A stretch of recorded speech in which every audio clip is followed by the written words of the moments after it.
Welcome back at 7:22. Recently, the New Orleans Police Department came under fire for its partnership with Project NOLA. Project NOLA is a small but influential nonprofit with thousands of surveillance cameras at homes and businesses throughout the city.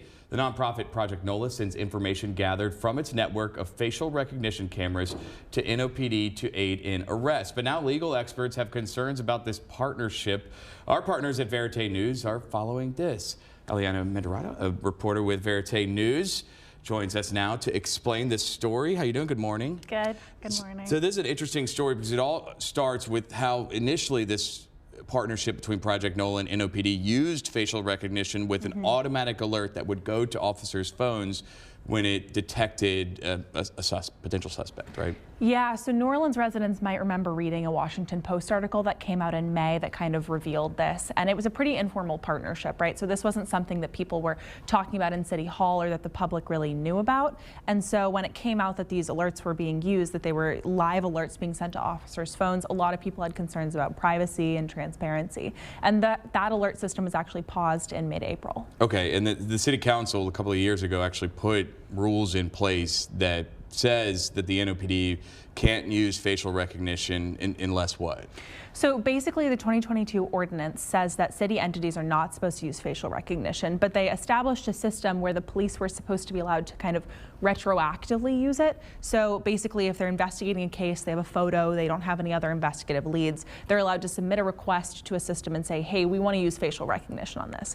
But that's very different than having those live alerts sent to your phone. Those are two very different things. So the ordinance says that, but it also says that nothing prohibits them if someone else generates evidence based on facial recognition, as long as they didn't request the information or know that that's how it was being generated, nothing stops the NOPD from using that evidence. And that's kind of what's happening now with Project NOLA. The head of Project NOLA following these facial recognition cameras and then potentially sending those tips in real time as just simply as a tip to the NOPD, almost in a way. And some legal experts are saying that that does follow the law, but doesn't follow the spirit of the law.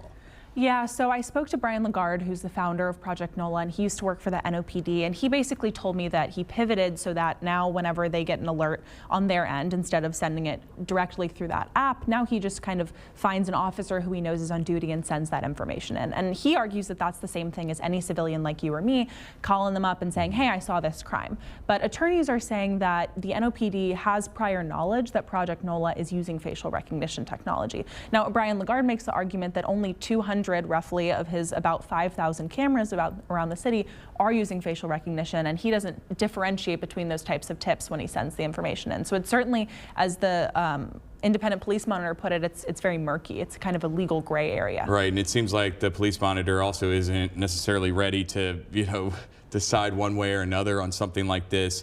Does this mean that either the city council would have to strengthen the language in the law if they want to see this, the use of this ceased, but then also is it something that police say, hey, this is a valuable tool to stop bad people? Yeah, certainly some police officers are saying that, and people who are following, the crazy world of City Hall ordinances this summer may have seen that there were two ordinances that were introduced and then withdrawn before they were voted on, and one of them was hoping to legalize the use of facial recognition for city entities, and the other one was hoping to create a transparency dashboard. So it's certainly something that, city council members are thinking about, and it'll be interesting to see with the new city council in January if that's a priority for them. All right, well, it's an incredibly interesting article. We've got both sides there if you want to check it out on Verite's website. We encourage you to read it. Thanks so much for joining us this morning. Thanks, Rob. Yeah.